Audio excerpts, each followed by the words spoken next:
ખૂબ જ સારા વક્તા, પ્રવક્તા, ગાયક અને મોટિવેશન સ્પીકર એવા પૂજ્ય ત્યાગવત્સલ સ્વામીને વિનંતી કરીએ કે આપણને કથામૃતથી લાભાન્વિત કરે.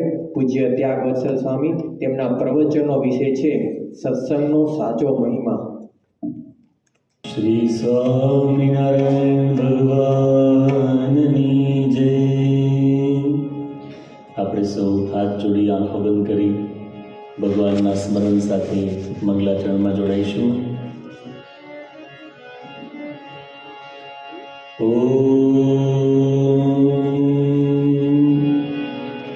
અસતો સદ્ગમય તમસો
સર્વે હરિભક્તોને ભાવપૂર્વક જય સ્વામિનારાયણ.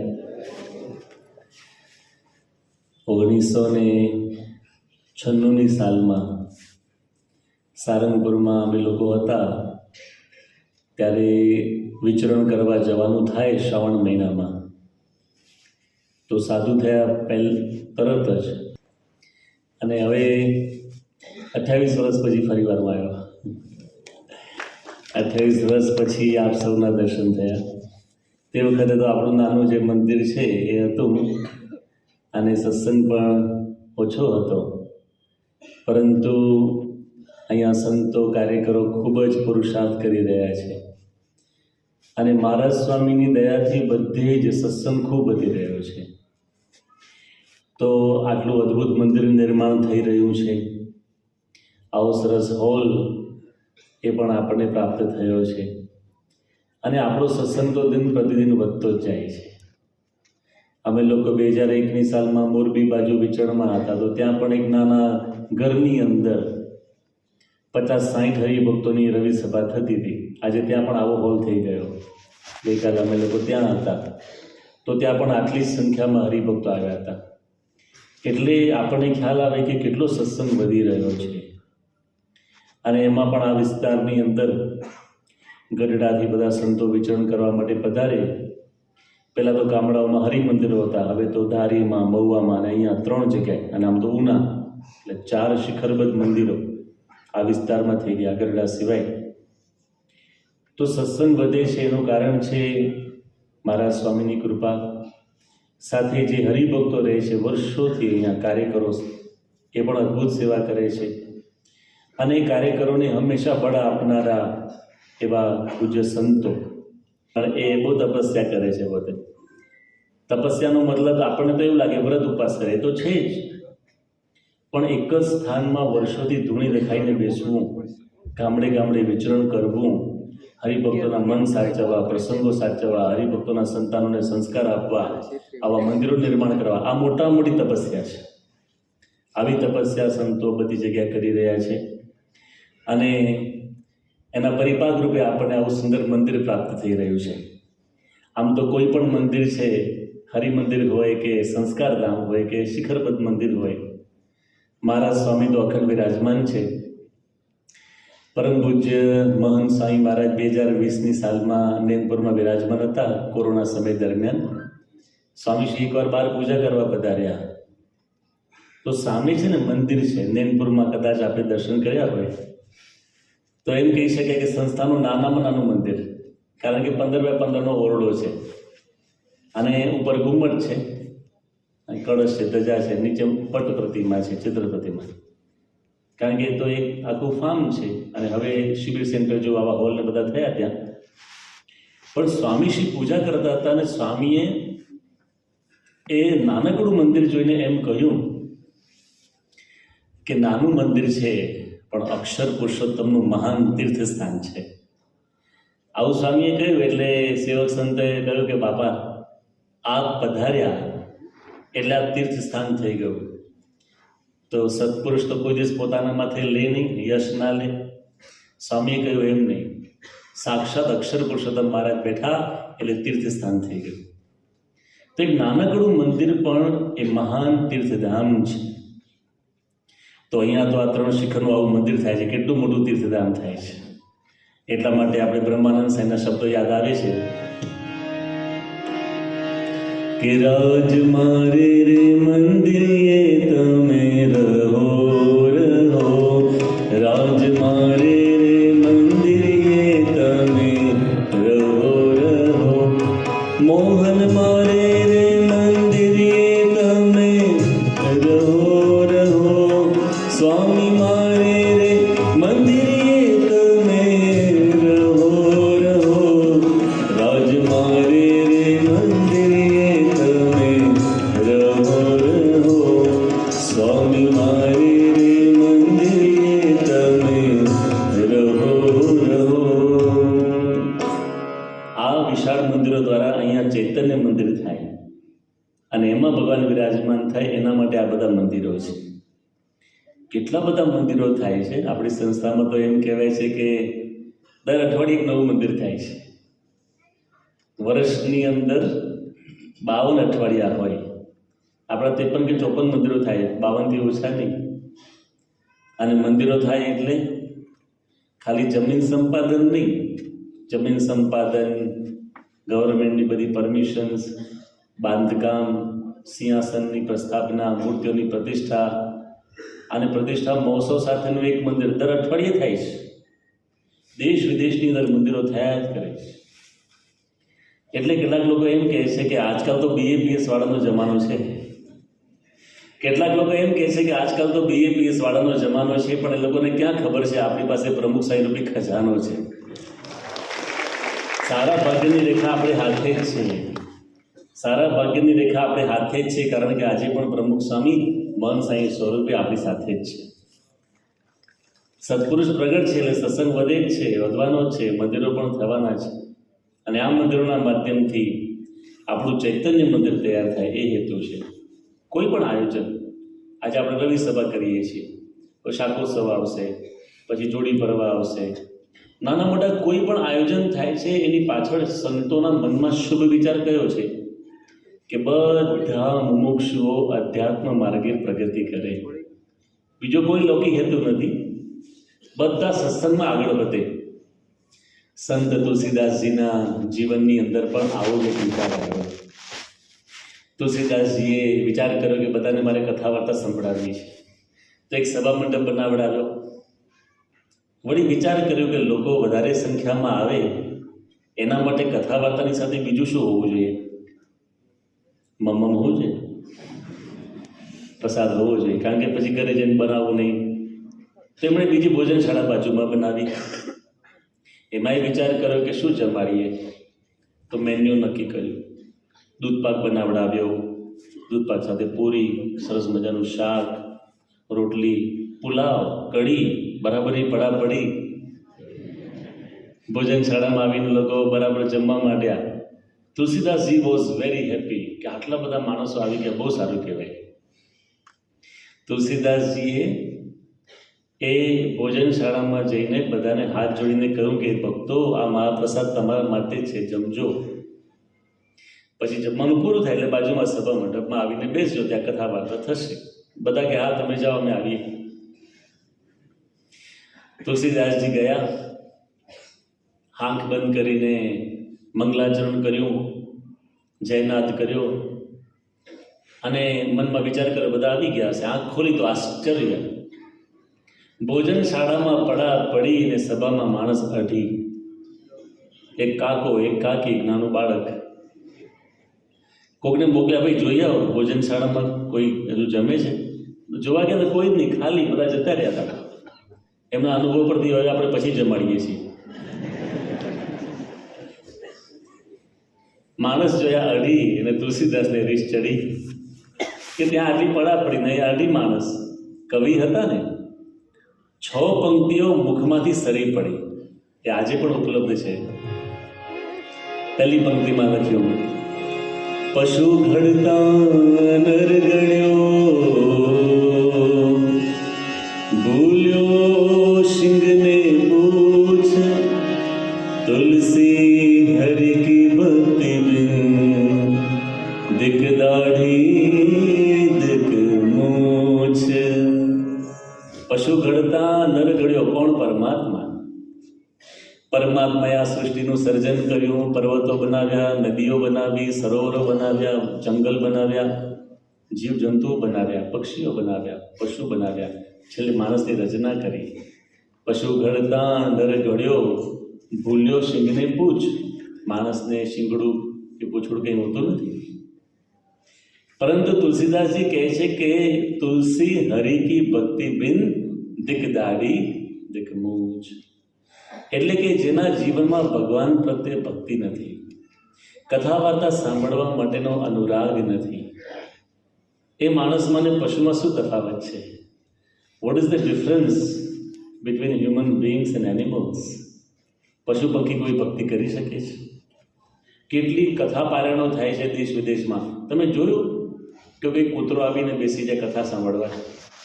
કેટલા મંદિરો છે જોયું કે કોઈ ગધેડો પ્રદક્ષિણા કરવા ગયો હોય, કોઈ બકરી એક પગે ઊભા રહીને તપની માળા કરતી હોય. પશુ પંખી નથી કરી શકતા. પશુ પંખીના દેહમાં ભક્તિ ન થાય. અરે સ્વર્ગની અંદર પણ દેવતાઓ રહે છે, તો એ પુણ્ય ત્યાં પ્રાપ્ત જે કર્યા છે એ ત્યાં ભોગવવા જાય છે સુખ, બાકી તો ત્યાં ભક્તિની સાધના નથી, મોક્ષની સાધના નથી. તુલસીદાસજી એટલા માટે રામચરિતમાનસની અંદર એવું લખ્યું છે, બડે બાગ માનુષ તનુ પાવા, બડે બાગ માનુષ તનુ પાવા, સુર દુર્લભ સબ ગ્રંથ હી ગાવા, સુર દુર્લભ સબ ગ્રંથ હી ગાવા, બડે ભાગ મનુષ્ય તનુ પાવા, બડે ભાગ મનુષ્ય તનુ પાવા. બહુ જ મોટા ભાગ્ય હોય ત્યારે મનુષ્યનો દેહ મળે. સુર દુર્લભ સબ ગ્રંથ હી ગાવા. તુલસીદાસજી કહે છે હું નથી કહેતો, આ તો બધા ગ્રંથોમાં લખેલું છે. એવો મનુષ્યનો દેહ પ્રાપ્ત કરીને જે સત્સંગમાં ન જાય, ભક્તિ ન કરે, તો તુલસીદાસજી કહે છે કે દિક દાઢી દિક મૂછ. પછી બીજી પંક્તિમાં તુલસીદાસજીએ લખ્યું કે માણસો કેવા છે દુનિયામાં? બહારના લોકોની વાત છે, આપણી વાત નથી, તમારી વાત નથી. તમે બધા તો નિયમિત સત્સંગ કરો છો, મહિમા છે. પણ જે લોકોને સત્સંગ નથી ગમતો એ લોકો કેવા છે દુનિયામાં? તો તુલસીદાસજી લખ્યું, हरि कथा में आलसू और भोजन में होशियार, तुलसी ऐसे जीव को बार बार धिक्कार. हरिकथा में आलसू, જઈશું હવે શું ઉતાવળ છે, અને ભોજન में હોશિયાર, સારામાં સારું ભોજન સમારંભ હોય તેમાં કોઈને બહુ આગ્રહ કરવો પડે, ભાવતી વાનગી હોય આગ્રહ કરવો પડે. આપણે જમવા જઈએ ત્યારે ઘણી વાર વિચાર કરીએ આજે થોડું ઓછું ખાવું છે, ઊભા થઈને ત્યારે શું થાય? વધારે ખવાઈ ગયું. કદાચ જમવાનું કંઈ પતી ગયું હોય ને આપણા ભાગે ઓછું આવે તો દુઃખ થાય, પણ કથા જતી રહે ને તો દુઃખ ના થાય. જોજો તો હરિકથા મેં આળસુ ભોજન મેં હોશિયાર, તુલસી એસે જીવ કો બાર બાર દેખા. આ બે પંક્તિ લખ્યા પછી તુલસીદાસજી વિચાર કર્યો કે વાય ધીસ હેપન્સ, આવું કેમ થાય છે? What is the reason behind it? કે માણસને કથા વાર્તામાં ભજન ભક્તિમાં મજા નથી આવતી, જતા નથી મનુષ્યો. તો એમણે ત્રીજી ને ચોથી પંક્તિમાં કારણો લખ્યા કે જે મનુષ્યો મંદિરે નથી જતા, સત્સંગમાં નથી જતા, કોણ રોકે છે? એનું કારણ લખ્યું છે, પૂર્વ જન્મ કે પાપ સે હરી કથા ન સોહાય, જૈસે જ્वर के रोग से भोजन की रुचि जाए. पूर्व जन्म के पाप से हरि कथा न सुनाय. જેમણે પૂર્વે સારા પુણ્ય ન કર્યા હોય ને એને મંદિરમાં જવાનો વિચાર જ ના આવે, એને કથા વાર્તામાં જઈને કંઈક સત્સંગ કરવો એ વિચાર જ ના આવે. જૈસે જ્વર કે રોગ સે ભોજન की रुचि જાય. જ્વર એટલે તાવ, ધગધગતો તાવ આવ્યો હોય, એન્ટીબાયોટિક્સ દવાઓ લીધી હોય, મોઢું કડવું થઈ ગયું હોય, પછી સારામાં સારું ભોજન મૂકો ભાવે. હમણાં કોરોનામાં ઘણાને આવો અનુભવ થયો હશે. કેટલાક માણસોને કોરોના થયો ને પછી જીભના ટેસ્ટ બર્ડ્સ ને જતા રહ્યા. એક હરિભક્તને એ ટેસ્ટ સાવ જતો રહેલો, તે આઈસ્ક્રીમ કડવો લાગતો હતો. હવે શું કરવું? માંડ 6 મહિને પાછો ટેસ્ટ આવ્યો. जैसे ज्वर के रोग से भोजन की रुचि जाए, वैसे पूर्व जन्म के पाप से हरि कथा न सुनाय. કોઈ પણ BAPS નું મંદિર હોય, સનાતન ધર્મનું મંદિર હોય, તમે સાઇન બોર્ડ જોયું કોઈ જગ્યાએ ઓનલી ફોર ડિવોટીઝ, ખાલી હરિભક્તો માટે એવું જોયું? વી વેલકમ એવરીવન, જેને જોઈએ તે આવો મોક્ષ માંગવા રહેલો, આવો જ પધારો કોણ ના પાડે? પણ શું બધા આવી શકે? કેટલી રસ્તા પરથી ગાડીઓ પસાર થતી હશે, હજારો લાખો, અંદર કેટલી ગાડી આવી શકે? અંદર આવવા માટે પુણ્ય જોઈએ. જે યોગીજી મહારાજ કહેતા, સોપારી ઉપર ઊંધા માથે 1000 વર્ષ તપ કરે ત્યારે તો મંદિરના પગથિયા ચડવા મળે. દર્શન તો પછી થાય, કથામાં તો પછી બેસાય. રાજકોટની અંદર જ મંદિરની પાછળ આમ્રપાલી સોસાયટી છે. રાજકોટની અંદર મંદિરની પ્રતિષ્ઠા થઈ 1998માં. 2008માં એક ભાઈ દર્શને આવ્યા. કેટલા વર્ષ બાદ? 10 વર્ષ પછી. સંતોને મળ્યા કે બહુ સરસ મંદિર છે, સારી મૂર્તિઓ છે. સંતોએ કહ્યું કે પહેલી વાર આવ્યા? કે હા. બહારગામથી આવો છો? કે ના ના, રાજકોટનો જ છું. તો રાજકોટ મોટું શહેર છે, દૂર રહેતા હોય. દૂર રહો છો? ના ના, મંદિરની પાછળની સોસાયટીમાં જ રહું છું. હમણાં રહેવા આવ્યા છો? તો કે ના, 20 વર્ષથી રહું છું. અહીંયા પ્રતિષ્ઠા થઈ, નગારા ચાદર વાગ્યા, મારા ઘરે સંભળાય છે. કે આજે કેમ આવ્યા 10 વર્ષ બાદ? કે રોજ બારીમાંથી જોતો હતો શિખર ને કળશ ને ધજા, વિચારતો હતો જવું. આજે મેળ પડ્યો, 10 વર્ષે મેળ પડ્યો. આ તો કળશ ને ધજા જોતા હતા એટલે પુણ્ય ઉદય થયા. ઘણા મંદિરો હોય છે. અમેરિકામાં ન્યુજર્સીમાં એડિસનનું મંદિર છે. કમ્પાઉન્ડ બોલે ને બાજુમાં સોસાયટી છે, એક ભાઈ રહે છે, આવે જ નહીં. બોલો કોણ ના પાડે છે? તુલસીદાસજી કે કોણ રોકે છે? પાપ રોકે છે ને પુણ્ય નથી ઉદય થયા છે. કેટલાક લોકો કહે ને કે અમે બહુ બિઝી છીએ. તમે બિઝી નથી, ભગવાન તમારા માટે ઇઝી નથી. પ્રભુ પડ્યો છે ક્યાં રસ્તામાં, પ્રભુ મળે છે ક્યાં સસ્તામાં. એમને ભગવાન ન મળે. અહીંયા આવીને આપણે બેઠા છીએ, સત્સંગ કરીએ છીએ, એ પૂર્વના પુણ્ય હોય તો બેસાય, એ ભગવાનનો આદેશ હોય તો આવાય, બાકી તો ના આવાય. કેટલા બધા માણસો આવતા જતા હોય છે, ક્યાં આવે છે? પૂર્વજન્મ કે પાપ से हरि कथा न सोहाय जैसे जोर के रोग से भोजन की रुचि જાય.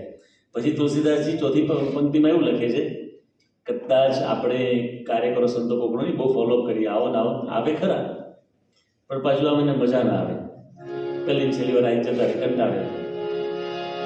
દુર્જન કથા નવ સાંભળે કાંગે કાંઠી જાય, મખિયા ચંદન પર હરે और विष्टा ऊपर જાય. એક બાજુ સુગંધીમાન શીતળ ચંદનનો ઢગલો હોય, એક બાજુ ગંદકી હોય, ઉકરડો હોય, માખી ક્યાં જાય? ચંદન પાસે ન જાય. એમ કેટલાક માણસો છે મંદિરમાં આવે, આવી જાય, પછી આમ કંટાળો આવે, જતા રહે, કથામાં મજા ના આવે, પછી ઘરે જઈને રાતના 10 વાગે યુટ્યુબમાં વિડીયો શરૂ કરે, રાતના 1-2 વાગ્યા સુધી જોયા કરે. આંખ દ્વારા, કાન દ્વારા અંદરમાં કચરો ભરાયા કરે. મેક્સિમમ કચરો હૃદયમાં ઠલવાય છે ને આંખ અને કાન દ્વારા.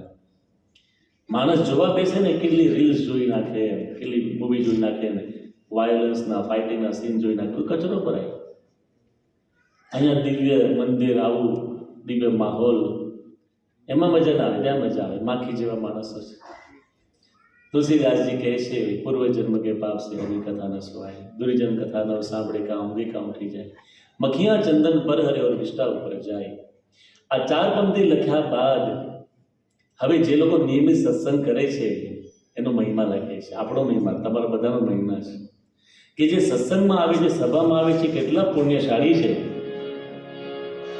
અર્વખર્વરુદન મિલે अरुदय अस्त मेरा, तुलसी हरि की भक्ति बिन सबे नरक को साज. અર્વ ખર્વ અરુ ધન મિલે એનો મતલબ શું થાય? If you become millionaire or billionaire or trillionaire, so what? તુલસીદાસજી કે જેનાથી શું થઈ ગયું? If you have hefty bank balance, so what? અઢળક સંપત્તિ બેંકમાં પડી જાય, શું થયું એનાથી? If you have expensive cars, જેટલી ઈચ્છા હોય ને એવી સારામાં સારી ગાડી માણસ ખરીદી લે, so what? If you can get everything you want, so what? તમને જીવનમાં જે કંઈ વસ્તુ જોઈતી હતી, સુવિધા, સુખ, લક્ઝરીઝ બધું મળી ગયું, સો વોટ? એનાથી શું થયું? તુલસીદાસ તો એમ લખે છે, અર્વ ખર્વરું ધન મિલે ઉદય અસ્ત મેં રાજ. સૂર્યોદય થાય અને સૂર્યાસ્ત થાય ત્યાં સુધી પૃથ્વી પર તમારું જ રાજ્ય હોય. You are the king of the world. Just imagine in your mind કે તમે પૃથ્વીના રાજા છો, તમારું જ ધાર્યું પૃથ્વી પર થાય છે. ભલે તારે ઘરે ના થતું હોય, પણ માનવામાં શું વાંધો છે? You are the king of the world and people follow you, they obey you. તમારું ધાર્યું થાય છે.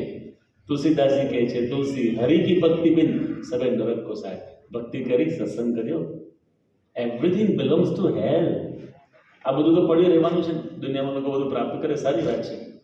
ભગવાનની ભક્તિ કરે, સત્સંગ કરે, એનો મહિમા છે.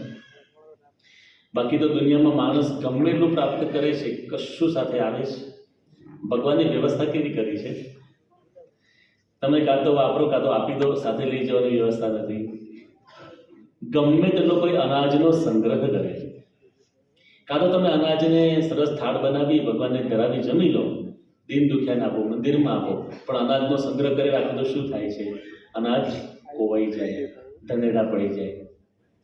ગમે એટલું સારામાં સારું લેટેસ્ટ ટેકનોલોજી વાળું ફ્રીજ લઈ આવો ઘરમાં, મોટું રેફ્રિજરેટર મૂકો, અંદર શાકભાજી અને ફ્રૂટ્સ, કેટલા દિવસ સારા છે? સમય જતાં ટામેટા ખોવાવા માંડે, બટાકા બગડી જાય, ફ્રૂટ્સમાં જીવડા પડી જાય. અરે આપણા દેહનો વિચાર કરો ને, આપણો દેહ છે એમાંથી એકવાર આત્મા નીકળી જાય પછી શું થાય છે? પછી એમાં ગંધ આવે છે. એટલું જ નહીં, જીવડા પડે છે. પેલા ક્રાઇમ પેટ્રોલ વાળા હોય છે ને, બધા ક્રાઇમ બ્રાન્ચ વાળા, જેને ખબર પડે કે ત્યાં કંઈક ડેડ બોડી છે તો જોવા જાય. હવે ખબર કેવી રીતે પડે કે કેટલા દિવસ પહેલા માણસ મૃત્યુ પામ્યો છે? તો સમય સમય માણસના શરીરમાં જીવડા પડે છે, એમાં સાઇઝ વધતી જાય તો ખબર પડે આ 15 દિવસ જૂની છે, અથવા તો આ ડેડ બોડી છે ને 2 મહિના થઈ ગયા, જીવડા પડી જાય છે. તુલસીદાસ કહે છે, તુલસી હરિ કી ભક્તિ બિન સબે નરક કો સાજ, એવરીથિંગ બિલોંગ્સ ટુ હેલ. કશું સાથે ના આવે, છતાં પણ માણસ છે ને ભેગું કરે બધું. એક માણસ હતો ને 20 લાખ રૂપિયા ભેગા કર્યા હતા પરદેશમાં, અમેરિકામાં. ત્યાં ડોલર કહે છે, આપણે રૂપિયામાં સમજીએ. માણસ જ્યારે સંપત્તિ ભેગી કરે ને પછી ઘરમાં ઘણીવાર નવરા બેઠા હોય તો બારી બારણા બંધ કરીને ગણતા હોય, એમાં મજા આવે. આપણી પાસે આટલું છે ગણતા હોય. So that person he was counting his money, 1 2 3 4 5 6, 1 lakh રૂપિયા, 2 લાખ રૂપિયા, બધું અલગ અલગ ડગલી કરતો હતો. And all of sudden he saw a person standing by the door. દરવાજાની બાજુમાં એક માણસ ઊભો હતો અને આને ટકર ટકર જોતો હતો. તો આ માણસને ત્રાસકો પડ્યો. હી વોઝ શોક્ડ કે મેં બારી બારણા બંધ કર્યા, આ અંદર કોણ કરી ગયું? અને હું પૈસા ગણું છું ને મને જુએ છે. એટલે આ માણસે પ્રશ્ન પૂછ્યો, hey who are you, why have you come here? કોણ છો ભાઈ, અહીંયા કેમ આવ્યા છો? એટલે એ જે માણસ આવ્યો તેણે એવું કહ્યું કે આઈ એમ ગોડ ઓફ ડેથ, હું યમરાજ છું. તમે મને પૂછો છો કે હું કેમ આવ્યો છું? I have come here to take you with me. હું તમને મારી સાથે લેવા માટે આવ્યો છું. એટલે પેલો માણસ કહે છે, but I haven't invited you, મેં કેમ તમને આમંત્રણ આપ્યું છે? યમરાજા કહે છે, I don't wait for invitation, I go and invite. હું કોઈ દિવસ કોઈના આમંત્રણની રાહ જોતો નથી, હું જઈને આમંત્રણ હું આપું છું. કોકના ઘરે લગ્ન હોય ને તો લગ્નની કંકોત્રી છાપે, 20 દિવસ પછી, મહિના પછી લગ્ન છે, આવજો. કોઈએ મૃત્યુની કંકોત્રી છાપી, આવજો અઠવાડિયા પછી હું ધામમાં જવાનું છું. ધામમાં ગયા પછી કાળોતરી છપાતી હોય. યમરાજા કે એ કંકોત્રી હું છાપું છું, આઈ go and invite, your time is over, let's go with me. તારો સમય પૂરો થઈ ગયો, ચાલ મારી સાથે. એટલે પેલા માણસે શું કહ્યું, if I can give you half of my money, would you please leave me? જો હું તમને 20 લાખમાંથી 10 લાખ આપી દઉં તો મને છોડી દેશો? માણસ કેવો છે, યમરાજાને લાંચ આપે એવો છે. યમરાજા ગુસ્સે થઈ ગયા. Are you fool giving me bribe? I don't take bribe, I take soul. એ મૂર્ખ માણસ મને લાંચ આપવાની વાત કરે છે. હું લાંચ લેતો નથી, હું પ્રાણ લઉં છું. સો બી રેડી ટુ ડાય, મરવા માટે તૈયાર થઈ જાય. તો પેલું માણસ કહે છે, I can give you all of my money but please leave me. હું તમને 20 આપી દઉં લાખ, જાઓ લઈ જાઓ, મને છોડી દો. યમરાજા કહે છે, no no no, keep your money with you, I don't want your money, I want your soul. મારે તારી સંપત્તિ નથી જોઈતી, તારી પાસે રાખ, મારે તો તારો આત્મા જોઈએ છે. પેલો માણસ કરીને કહે છે કે પ્લીઝ ગીવ મી 1 યર, 1 વર્ષ આપો ને. આ 20 લાખ ભેગા કર્યા, અમેરિકા તો જઈ આવું, સ્વિટ્ઝરલેન્ડ ફરી આવું, ઇન્ડિયામાં કંઈક ફરી આવું. યમરાજા ગુસ્સે થઈ કે 1 year, no way, I cannot give you 1 year. તો પેલો બિચારો સીધો 1 મહિના પર આવી ગયો. એ કહે okay, give me 1 month. Yamaraja કહે છે, sorry, I don't give time, હું કોઈને સમય આપતો જ નથી. તો પેલો માણસ કહે છે, okay give me 1 week. Yamraja કહે છે, આઈ ડોન્ટ ડુ પાર્શિયાલિટી, હું પક્ષપાત કરતો નથી. આજે તને અઠવાડિયું આપું, કાલે બીજો માંગે, મારાથી ના ન પડાય. પછી મારે યાદ કેટલું રાખવાનું કે વડોદરા ગયો હતો, ત્યાં એક માણસને મેં અઠવાડિયું આપ્યું હતું. મારે અઠવાડિયે ત્યાં જવાનું. અમરેલીમાં એક ભાઈને અઠવાડિયું આપ્યું હતું, રાજકોટમાં એક ભાઈને આપ્યું હતું. મારે કેટલું યાદ રાખવાનું? મારે આ બધું કામ નથી કરવું. I can not give you 1 week. પેલો કહે છે, ઓકે ગીવ મી 1 ડે. ઓ યમરાજા વિચારે આ બિચારો 1 દિવસમાં કરશે શું 20 લાખની? પણ માણસ છે ગમે તે કરે, પોલીસને બોલે મને પકડાઈ દે તો ભાગી જાય, અદૃશ્ય થઈ જાય. એ યમરાજા શું કે આઈ ડોન્ટ ટ્રસ્ટ યુ, મને તારો વિશ્વાસ નથી, એટલે હું તને 1 કલાક 1 દિવસ પણ નહીં આપો. પેલો કહે કે ગીવ મી 1 આવર, 1 કલાક તો આપો. યમરાજા કે છે, આઈ કેનોટ ગીવ યુ 1 આવર, મને ઉતાવળ છે, આઈ એમ ગેટિંગ લેટ, ચાલ જલ્દી તૈયાર થા. પેલો કહે ગીવ મી 5 મિનિટ્સ, 5 મિનિટ તો આપો. યમરાજા વિચાર 5 મિનિટમાં કરશે શું? 20 લાખનો વગાર કરીને ખાઈ જશે. તો યમરાજા ના પડી. એટલે પેલો કહે છે, okay give me 1 minute please. તો યમરાજાને દયા આવી કે આ બિચારો 1 વર્ષમાંથી 1 મિનિટમાં આવી ગયો, તો હું થોડી દયા તો ખાવું એની પર. યમરાજાએ વિચાર કર્યો કે કરશે શું, જોઈએ તો ખરા. યમરાજા કહે okay I give you 1 minute, you can do vote ever you want, જે કરવું કર લે. શું કર્યું હશે એણે? આપણી પાસે 20 લાખ 50 લાખ કરોડ હોય, ચાલો 1 મિનિટ ને 1 કલાક છે, શું કરીએ આપણે? પેલા માણસ ભાઈ 1 જ મિનિટ હતી, પણ બહુ સારું કામ કર્યું એને. દોડીને રૂમમાં ગયો, એક કાગળ લીધું, પેન લીધી અને એક વાક્ય લખ્યું, હે મનુષ્યો, જેટલું કંઈક તમારી પાસે હોય સત્કાર્યમાં વાપરજો, બાકી સાથે કશું નહીં આવે એમ લખીને મરી ગયો. અને વાત તો સાચી છે, કશું સાથે આવે છે? કશું જ ના આવે. એટલે દેવાનંદ સાહેબ બહુ સરસ લખ્યું કે મારું મારું કરીને ધન મેળવ્યું રે, હે મારું મારું કરીને ધન મેળવ્યું રે, તેમાં તારું નથી તલવાર, તેમાં તારું નથી તલવાર, અંત કાળે સગું નહીં કોઈનું રે, અંત કાળે સગું નહીં કોઈનું રે, કર પ્રભુ સંગાતે દ્રઢ પીતળી રે, કર પ્રભુ સંગાતે દ્રઢ પીતળી રે, મારી જાવું મેલીને ગનમાલ, અંત કાળે સગું નહીં કોઈનું રે, મારી જાવું મેલીને ગનમાલ, અંત કાળે સગું નહીં કોઈનું રે. માણસ ગમેલું પ્રાપ્ત કરે, તુલસીદાસજી લખી ગયા, તુલસી હરિ કી ભક્તિ બિન સબે નરક કો સાચ. પણ કેટલાક માણસોને ચિંતા હોય છે, આટલું બધું કર્યું તો ભાઈ સાથે નહીં આવે. બધા કહે છે નહીં આવે, પણ સંતો ઉપાય બતાવે, સાથે લઈ જવું કે એક ઉપાય છે, ઓનલી વન મીન, એક જ ઉપાય છે. જેમ તમારી પાસે રૂપિયા હોય તો અમેરિકા રૂપિયા કામ ના લાગે, તમારે ડોલરમાં કન્વર્ટ કરવા પડે. અમેરિકાના ગમે એટલા ડોલર માણસ પાસે હોય, લંડનમાં જાય તો એ ડોલર કામમાં ના આવે. શું કરવું પડે? પાઉન્ડમાં કન્વર્ટ કરવા પડે. અને માણસ પાસે ગમે એટલા પાઉન્ડ હોય, ભારતમાં આવે તો પાઉન્ડ ના ચાલે, અહીંયા રૂપિયામાં કન્વર્ટ કરવા પડે.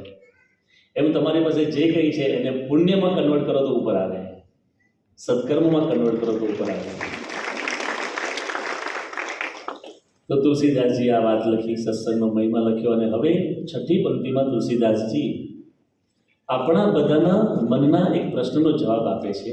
સત્સંગનો મહિમા કહેતા કહેતા એક આપણા પ્રશ્નનો જવાબ પણ છે.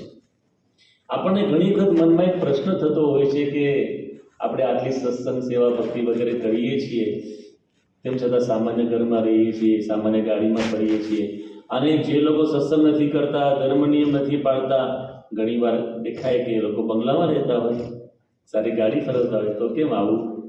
તુલસીદાસજી કહે છે બહુ ચિંતા કરવા જેવું નથી. કારણ સુતદારું લક્ષ્મી પાપી કો ભી હોય, સંત સમાગમ હરિ કથા તુલસી દુર્લભ દોય. કોઈની ધન સંપત્તિ વૈભવ જોઈને બહુ ચિંતા નહીં કરવાની. તુલસીદાસજી કહે છે કે સુતદારાનું લક્ષ્મી પાપી કો ભી હોય, according to their previous good karmas they got it. કંઈક સારું કર્યું હશે તે મળ્યું છે. અત્યારે સત્સંગ ભક્તિ સેવા નથી કરતા, in the future they want get it. નહીં મળે ભવિષ્યમાં. આપણે ભલે સામાન્ય છીએ, પણ આપણે સત્સંગ સેવા ભક્તિ કરીએ છીએ તો અવર ફ્યુચર ઇઝ બ્રાઇટ. ભલે આપણે ધનવાન નથી, રૂપવાન નથી, બુદ્ધિવાન નથી, પણ આપણે બધા ભાગ્યવાન છીએ, કારણ કે આવા ભગવાનને સંત મળ્યા છે. ભાગ્યશાળી થવું, પુણ્યશાળી થવું, દેટ ઇઝ મોર ઇમ્પોર્ટન્ટ. બાકી તો ધન તો બધાને હોય છે દુનિયાની અંદર. રૂપ હોય, બુદ્ધિ હોય, ભગવાનને સંતનો સત્સંગ હોય એ બહુ દુર્લભ છે. તુલસીદાસજી કહે છે કે સંત સમાગમ હરિકથા તુલસી દુર્લભ દોય. દુર્લભ, what is the definition of દુર્લભ? મહંસાઈ મહારાજ બહુ સરસ ડેફિનેશન કરે છે. મહંસાઈ મહારાજ કહે છે કે ભારતના બધા રૂપિયાનો ઢગલો કરો, અમેરિકાના ડોલરનો ઢગલો કરો, લંડનના પાઉન્ડ ને આફ્રિકાના સીલિંગ ને બધા દેશના અલગ અલગ કરન્સી છે, ચલણી નાણું, કેટલો બધો ઢગલો થાય. માઉન્ટેન ઓફ વેલ્થ, સંપત્તિનો પર્વત, જેમ આપણે અન્નકૂટ કરીએ ને, અન્નનો કૂટ, કૂટ એટલે પર્વત, એમાં સંપત્તિનો પર્વત, માઉન્ટેન ઓફ વેલ્થ, કેટલો મોટો ઢગલો થાય. અને કલ્પના શું કરવાની છે? You are the owner of that wealth. એ બધી સંપત્તિ પૃથ્વીની તમારી છે. એ સંપત્તિ આપવા છતાં પણ તમે જે વસ્તુ ખરીદી ના શકો એને શું કહેવાય? દુર્લભ. એ દુર્લભ કઈ વસ્તુ છે? 3 વસ્તુ દુર્લભ છે. શંકરાચાર્યજીએ બહુ સુંદર લખ્યું, दुर्लभं त्रयमेवैत देवानुग्रहेतुकम्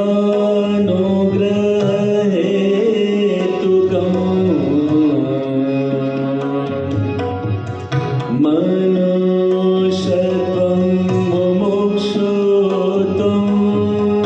महापुरुष संशय महापुरुष संशय મનુષ્યત્વ સૌથી દુર્લભ. મનુષ્યત્વ એટલે માણસાઈ, માનવતા. માણસનો દેહ તો દુર્લભ છે જ, પણ અત્યારે 8 અબજ કરતાં વધારે વસ્તી છે એટલે આપણને મનાતું નથી. રોજ પોપ્યુલેશન વધે છે. દર 3 સેકન્ડે 2 માણસો મરે છે, પણ દર 2 સેકન્ડે 3 માણસો જન્મે છે, એટલે પોપ્યુલેશન વધે છે. એટલે આપણને ખબર પડતી નથી કે માનવ દેહ દુર્લભ છે. એ તો દુર્લભ છે, પરંતુ એ પ્રાપ્ત કર્યા પછી પણ મનુષ્યત્વ, માનવતા. આપણે સત્સંગમાં આવીએ એટલે પહેલાં માણસાઈ આવે છે.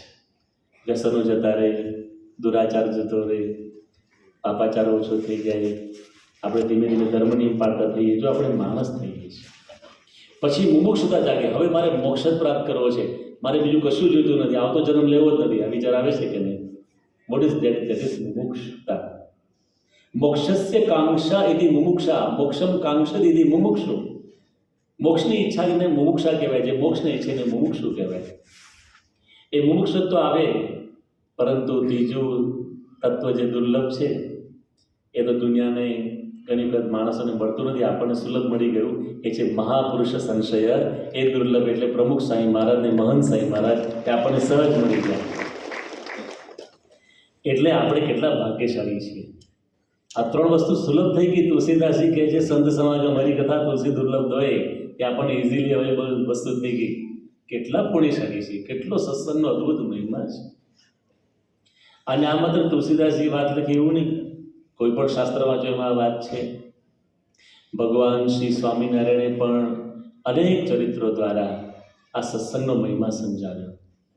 એકવાર ભગવાન સ્વામિનારાયણ જેતલપુરની અંદર વિરાજમાન હતા અને શ્રીજી મહારાજ રોજ સવારના 6 વાગે કથા કરતા. શ્રદ્ધાવાન ભક્તો વહેલી સવારે આવી જતા. મહેમદાવાદ ગામના બ્રાહ્મણ કુળમાં જન્મ ધારણ કરેલા ઝુમખરામ દવે નામના હરિભક્ત સવારના 3 સાડા 3 ઉઠી જાય, નાઈ ધોઈ પૂજા પાઠ કરી ચાલતા ચાલતા ચાલતા ચાલતા જેતલપુર પહોંચે.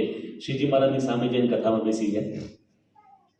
શ્રીજી મહારાજ કથા વાર્તા કરે. 1 કલાક નહીં ચાલે, 2.5-3 કલાક. પછી 9 વાગે નાસ્તા પાણી હોય, પછી કથા વાર્તા, 12 વાગે જમવાનું, પછી જવાનું કરે. શ્રીજી મહારાજ તો કથા વાર્તાના ઇશ્કી હતા. પછી ઘરે જઈને પછી ચાલતા ચાલતા ઘરે જવાનું, કર્મકાંડ કરવાના, ઘર ચલાવવા માટે આજીવિકા તો જોઈએ. રાત્રે પાછા સૂઈ જાય, 8 સાડા 8 સૂઈ જાય. તે બધી વીજળી હતી નહીં. સવારે પાછા વહેલા તો ઉઠવાનું. હવે રોજનું થાય ને તો શું થાય? આપણને ઊંઘ આવે નહીં. ઘણા લોકો કથામાં સૂઈ જતા હોય છે, કારણ કે આખો દિવસ નોકરી કરી હોય, દુકાને બેઠા હોય, થાકી ગયા હોય. અને આપણું બ્રેન છે, ઇટ નીડ્સ સફિશિયન્ટ સ્લીપ, પૂરતી ઊંઘ જોઈએ. એટલે પછી માણસ ઊંઘ ક્યાં પૂરી કરે? સૌથી સારામાં સારું ઓપ્શન તો કથા છે જ. કથામાં થાક ઉતરે. અહીંયા તો કોઈ નથી ઊંઘતા, એટલે સારું છે. પણ કથામાં માણસ ઊંઘે. ઘણીવાર ટીવી જોતા જોતા ઊંઘી જાય, ઘણીવાર મોબાઈલમાં કંઈ વાંચતો હોય તો ઊંઘી જાય. નાના બાળકો થાકી ગયા, તમે જવો ને તો જમતા જમતા ઊંઘે. જોજો, જમતા જમતા ઝોલા ખાતા હોય. એક જ ક્રિયામાં કોઈને ઊંઘ ના આવે. કઈ ક્રિયા? પૈસા ગણવામાં. એમાં કોઈને ઊંઘ ના આવે. બાજુવાળો નોટની થપ્પી ગણતો હોય ને, તેને જોઈને આની બાજુવાળાને ઊંઘ ઉડી જાય. એ ગણવા માટે 1 2 3 4 વેલ્યુ છે ને એટલા માટે. પણ ઘણી વખત એવું બને કે આપણે થાકી પણ ગયા હોઈએ. ઝુમખરામ દવે ઝોલા ખાતા હતા. શ્રીજી મહારાજ બેરખો રાખતા, મોટા મણકાની નાની માળા મહારાજ એની પર નાખતા. નાખેલે વાગે નહીં, ખોડામાં પડે. એટલે ઊભા થઈને મહારાજને આપવા આવે. એટલે ઊંઘ ઉડે મૂળ તો. ઝુમખરામ દવે મહારાજને બેરખો આપવા આવ્યા, પછી બેઠા. શ્રીજી મહારાજે કહ્યું કે ભક્તરાજ, અનંત જન્મોના પુણ્યના પ્રતાપે તમને અહીંયા આવીને બેસવા મળ્યું છે અને તમે ઊંઘો છો. આટલી સરસ જ્ઞાનની વાતો થાય છે, ચોલામાં જાય છે. ત્યારે ઝુમખરામ દવે હતા ને, he was very friendly with Shriji Maharaj. સખા ભાવે ભક્તિ કરતા.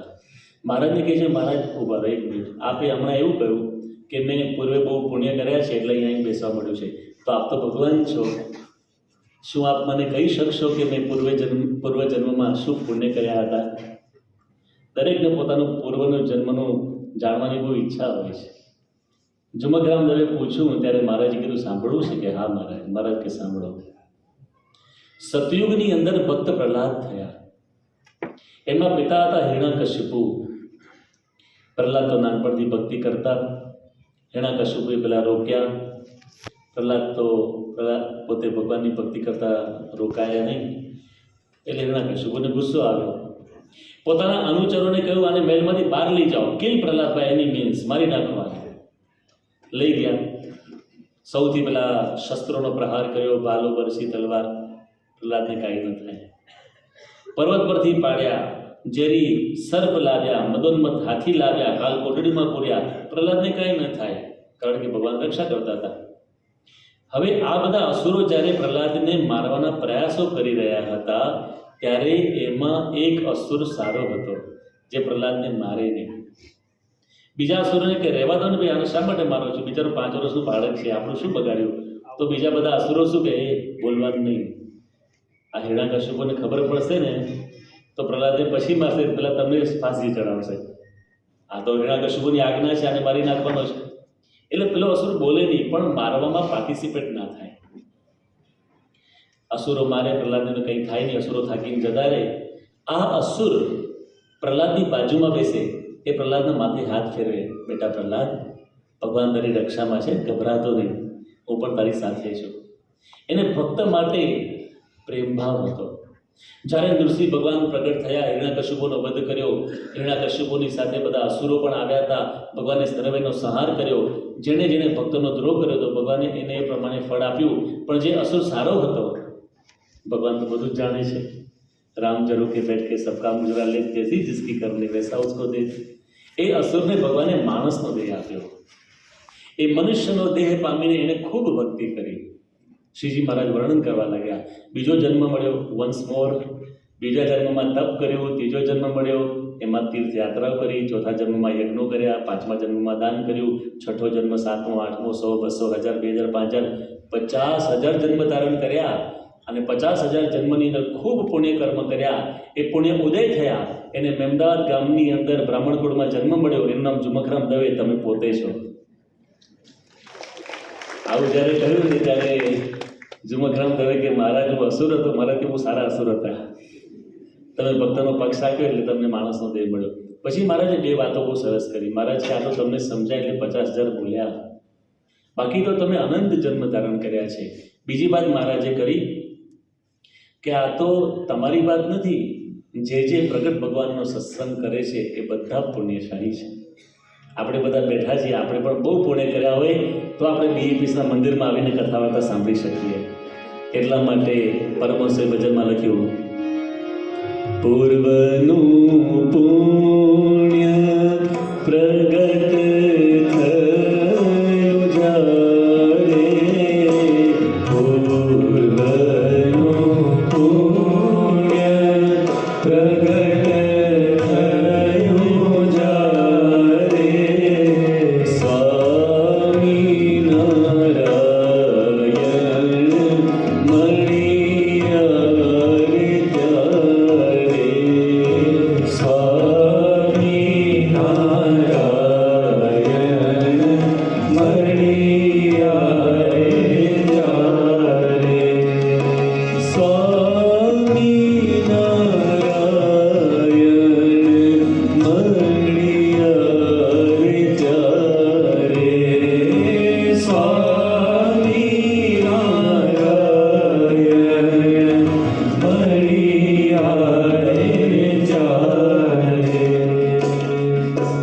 પૂર્વના પુણ્ય ઉદય થાય ત્યારે આવા ભગવાન મળે. અને આજે પણ આપણે કહીએ છીએ પૂર્વના પુણ્ય મળ્યા, જીવન આધાર મળ્યા, મુક્તિના ઉધારા ટળ્યા રે, સ્વામી તારા રૂપે આજ શ્રીજી મળ્યા. ભગવાનને સંત આપણને મળ્યા આપણા પુણ્ય છે. આ માત્ર આપણા સંપ્રદાયની વાત નથી. તમે ભાગવત વાંચો એની જરા વાત છે. મહાત્માના અધ્યાયની અંદર ભગવાન વેદવ્યાસે લખ્યું, જેને સત્સંગ મળ્યો છે સમજવું કે એના પૂર્વના પુણ્ય ઉદય થયા છે. भाग्योदयेन बहुजन्म समर्जितेन सत्संगमं च लभते पुरुषो यदा वै अज्ञानकृत हेतुमोहमदान्धकार नाशं विदाय हि तदोदयते विवेक। अनंत जन्मना सुकृत ઉદય થાય ત્યારે શું મળે? સત્સંગમમ ચ લભતે.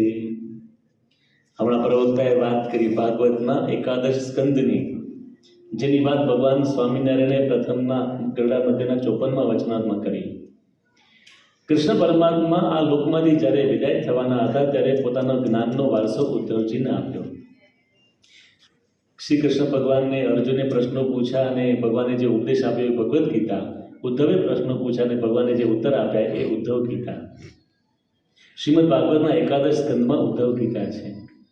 એમાં એક આ પ્રશ્ન છે, ભગવાન તમે શેનાથી વશ થાઓ છો?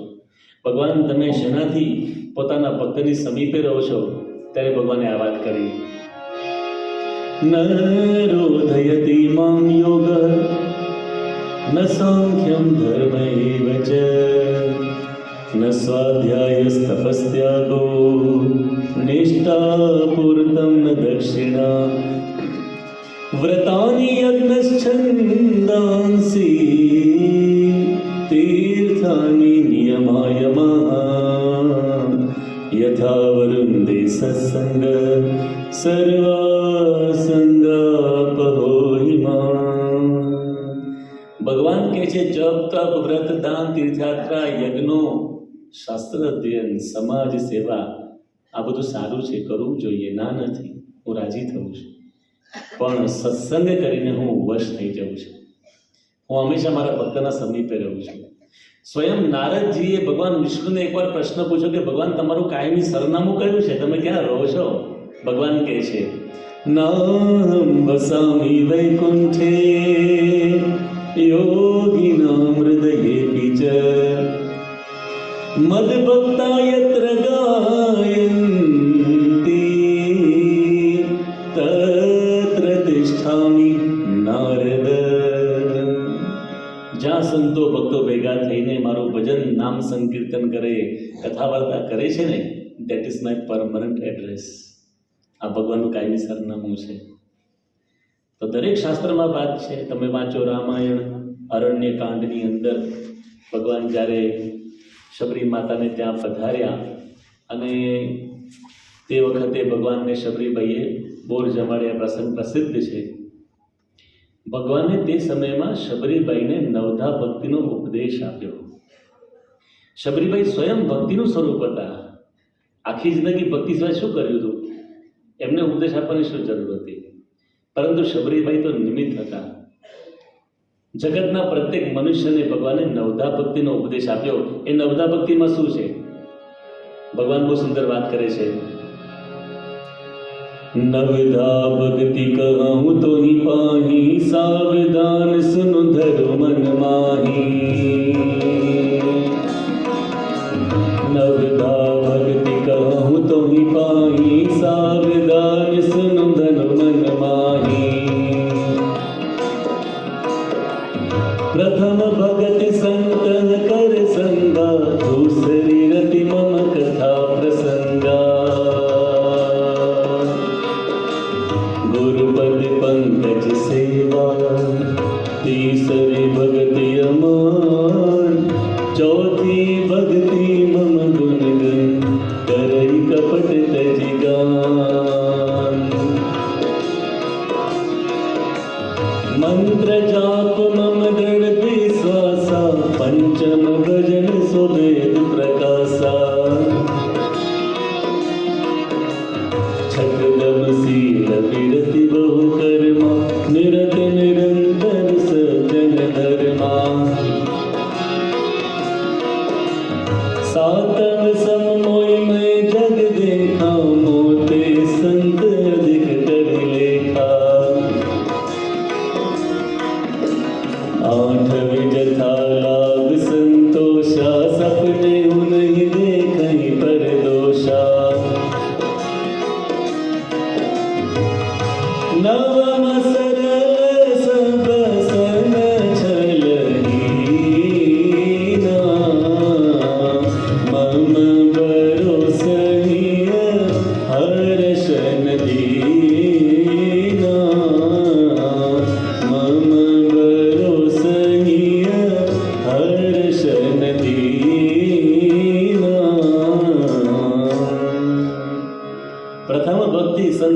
સંગા, સંતોનો સમાગમ. અત્યારે તમે પહેલી ભક્તિ કરી રહ્યા છો.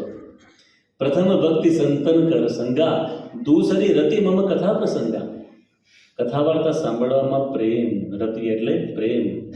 ઘરેથી નીકળીએ રવિવારના દિવસે અને અંતરમાં ઉમંગ જાગે, આજે હું રવિ સભામાં જાઉં છું.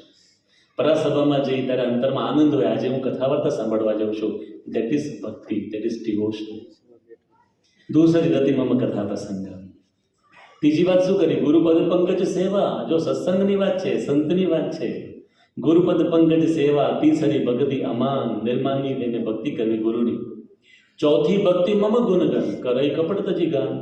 મારા ગુણગાન ગાવા. ગુણગાન ગાવા શું? કથા વાર્તા, ભજન કીર્તન, સત્સંગ આવ્યો કે નહીં? ચોથી ભક્તિ મમ ગુણગાન, કરઈ કપટ તજી ગાન. મંત્ર જાપ મમ દ્રઢ વિશ્વાસા, પંચમ ભજન સો વેદ પ્રકાશા. માળા જાપ કરો, પણ કેવી રીતે? મારો વિશ્વાસ રાખીને. વિશ્વાસ ક્યારે દ્રઢ થાય? કથા વાર્તા સાંભળીએ તો ને, ભગવાનના દિવ્ય ચરિત્રો સાંભળીએ, ભગવાન આપણી રક્ષા કરે છે, આપણી સાથે છે, એ જે ભરોસો દ્રઢ થાય છે કથા વાર્તાથી થાય છે. છઠ તમ શીલ વિરતિ બહુ કર્મા, નિરત નિરંતર સજ્જન ધર્મા. સંયમ, નિયમ, ધર્મ નિયમ, ચારિત્ર, વૈરાગ્ય. આ ભક્તિ છઠ્ઠી ભક્તિ છે. પણ ક્યાંથી આવે? સારા શબ્દો સાંભળીએ, કથા વાર્તા. જેવું ઇનપુટ એવું આઉટપુટ. ટીવી જોવાથી કંઈ સંયમ નિયમ આવે, બહારનું ગમે તે ખાવા પીવાથી કંઈ ધર્મ નિયમ ચારિત્ર આવે? કથા વાર્તા. જો છઠ્ઠી ભક્તિ પણ કથા વાર્તા જ છે. સાતમામાં તો શું કહ્યું? સાતવ સમ મોઈ મય જગ દેખા, મોતે સંત અધિક લેખા. સમસ્ત સૃષ્ટિમાં મારા દર્શન કરે અને સંતને મારા કરતા અધિક માને. આવી જ વાત શ્રીમદ ભાગવતના એકાદશ સ્કંદમાં છે, પ્રથમના 37માં વચનામાં છે. મહારાજ કે અમે સંતની ચરણ જ લઈએ છીએ. કૃષ્ણ ભગવાન કહે છે અનુવ્રજામી હમ, હું રોજ સંતને પાછળ પાછળ ચાલું છું. કોઈ એ તંગરી રેણું ભાઈ, એની રજ મને માથે ચડે. અહીંયા ભગવાન રામ કહે છે મારાથી સંત અધિક માને. જો સત્સંગની વાત છે. આઠવી જથા લાભ સંતોષા, સપને હું નહીં દેખ અહીં પર દોષા. સંતોષ જીવનમાં ભગવાને જે આપ્યું છે એમાં સંતોષ. સમજણ ક્યારે આવે? કથા વાર્તાથી. કોઈનો દોષ નહીં જોવાનો, અવગુણની વાત નહીં કરવાની, સ્વપ્નમાં નહીં. કથા વાર્તામાં આવીએ તો આ જ્ઞાન થાય. અને નવમી ભક્તિમાં કહ્યું નવમ સરળ સબ સન છલીના, કોઈને છેતરવા નહીં, કોઈની સાથે ચીટિંગ ન કરવું. મમ ભરોસ, મારો ભરોસો રાખો. અને હૃદયમાં હર્ષ શોક ન રાખવા. તો હર્ષ શોક ન રહે, ભગવાનનો ભરોસો દ્રઢ થાય. કોઈને આપણે છેતરી નહીં, દુર્ગુણો જતા રહે. ક્યારે? સંત સમાગમથી જ આવે. એટલા માટે દલપતરામે હરલામૃત લખ્યું છે, આચાર્ય વેદાંતજી મહારાજની આજ્ઞાથી એમણે બહુ સુંદર રચના કરી છે. એમાં લખ્યું કથા સુણે તે કહી આદિ ભક્તિ, તેથી વધે છે નવધાની વ્યક્તિ. જે બીજી બધી ભક્તિ છે એનું પોષણ કથા વાર્તાથી થાય છે. અને જેમ જડે કરીને તનમેલ જાય, કથા સુણ્યાથી મન શુદ્ધ થાય. રોજ સ્નાન કરીએ છીએ તો શરીર શુદ્ધ થાય, કથા વાર્તા સાંભળી મન શુદ્ધ થાય. જો દરેક શાસ્ત્રમાં છે, મુંડકોપનિષદ વાંચો તો એમાં પણ છે તદ્વિજ્ઞાનાર્થમ સગુરુ મેવા વિકટ છે, સમિત પાણી શ્રોત્રિયમ બ્રહ્મનિષ્ઠમ. પહેલો અધ્યાય, બીજો સર્ગ, 12મો શ્લોક છે. ભગવદ્ ગીતા વાંચો, ચોથો અધ્યાય, 34મો શ્લોક. ઓમ તદ વિદ્ધિ પ્રણિપાદેન પરિપ્રશ્નને સેવાયા ઉપદેક્ષંતિ તે જ્ઞાનમ જ્ઞાનેદસ તત્વદર્શિન. કૃષ્ણ ભગવાન અર્જુનને કહે છે ભગવાનના સાક્ષાત્કારવાળા, શાસ્ત્રોના સાક્ષાત્કારવાળા સંતના ચરણે જઈને જ્ઞાન પ્રાપ્ત કરવું. What is that? That is સત્સંગ. કયું શાસ્ત્ર એવું છે માં સત્સંગનો મહિમા નથી? અને એટલા માટે ગુણાધ્યાન સ્વામી છઠ્ઠા પ્રકરણની 59મી વાતમાં કહ્યું, ગુણાધ્યાનની વાતો શાસ્ત્ર છે. સ્વામી કહે છે કે જેને આ સત્સંગ મળ્યો છે એના પુણ્યનો પારાવાર નથી. અને આ સત્સંગનું ફળ તો આગળ અવિનાશી મળશે.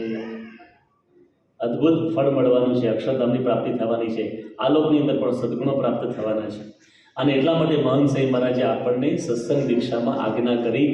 શ્લોક નંબર 95. સત્સંગ દૃઢતાર્થમ હિ સર્વાર્થમ મંતિકે સ્થિતમ ગંતવ્યમ પ્રતિ સપ્તાહમ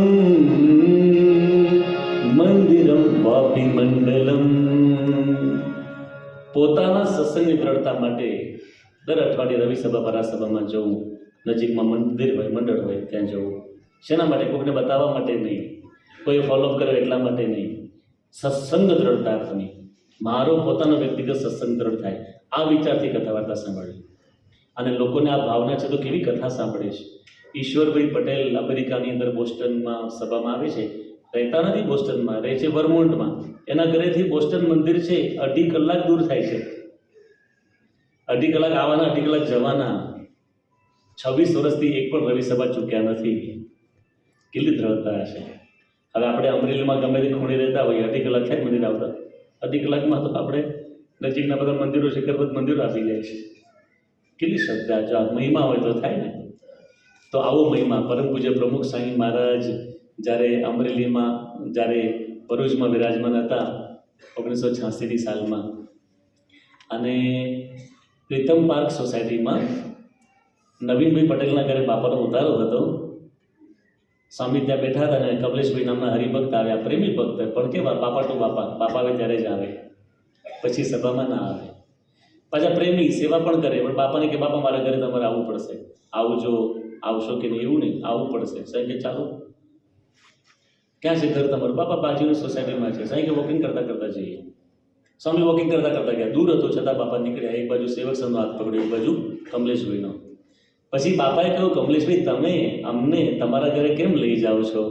કે બાપા મને તમારા માટે પ્રેમ છે, એટલા માટે આપ મારા ઘરે આવો તો મારું ઘર પાવન થાય. સ્વામી કે જેમ તમને મારા માટે પ્રેમ છે એટલે તમે તમારા ઘરે મને લઈ જાઓ છો, એમ મને પણ તમારા માટે પ્રેમ છે એટલે હું કહું છું મારા ઘરે દર અઠવાડિયે આવજો. સત્સંગ સભાએ મારું ઘર છે, મંદિર છે, મારું ઘર છે. પછી બાપા બે શિલાલેખ સમાન વાક્યો બોલ્યા, સ્વામી કે અમે તમને અમારા માટે પ્રેમ છે, પણ એ ટકશે ક્યારે? કથા વાર્તા સાંભળશો ત્યારે. અમે તમને આશીર્વાદ આપશું, પણ ફળશે ક્યારે? આજ્ઞા પાડશો ત્યારે. અહીંયા અમરેલીમાં બાપા હતા વર્ષો પહેલાં, એક મુમુક્ષુ આવેલા બાપાને મળવા, કે બાપા હું છે ને દર વખતે એક સાધુ પાસે જાઉં, કોઈ સંત મહાત્માનું લિસ્ટ બનાવી પડે, ભારતમાં ઘણા મહાન સાધુ સંતો છે, હું દર વર્ષે જાઉં અને પછી એક સુવાક્ય લઈને આવું, એ સુવાક્ય પ્રમાણે હું જીવન જીવવા પ્રયત્ન કરું. આ વખતે લિસ્ટમાં આપનું નામ હતું, એટલે આપ મને એક સુવાક્ય આપો. બાપા શું બોલ્યા? સ્વામી કે નિયમિત સત્સંગ કરજો, એમાંથી બધા સુવિચાર પ્રાપ્ત થશે. એક બે સુવિચારની વાત નથી, એક બે સારા કોટેશનની વાત નથી, સત્સંગમાંથી સુવિચાર આવે. આવો દિવ્ય સત્સંગ આપણને મળ્યો છે. તો આપણે મારા સાંઈને પ્રાર્થના કરીએ કે આ સત્સંગ આપણે કરીએ છીએ પણ વિશેષ મહિમાથી કરીએ. જે ક્યારેક સત્સંગમાં આવે છે એને પણ મહિમા સમજાવીએ, અને આપણો પોતાનો સત્સંગ દ્રઢ થાય, આપણા પરિવારની અંદર સત્સંગ દ્રઢ થાય, આપણા દ્વારા બીજાને પણ સત્સંગ દ્રઢ થાય, એવી બળબુદ્ધિ શક્તિ મારા સાંઈ આપણને આપે, એમના ચરણોમાં પ્રાર્થના. શ્રી સ્વામી ભગવાનની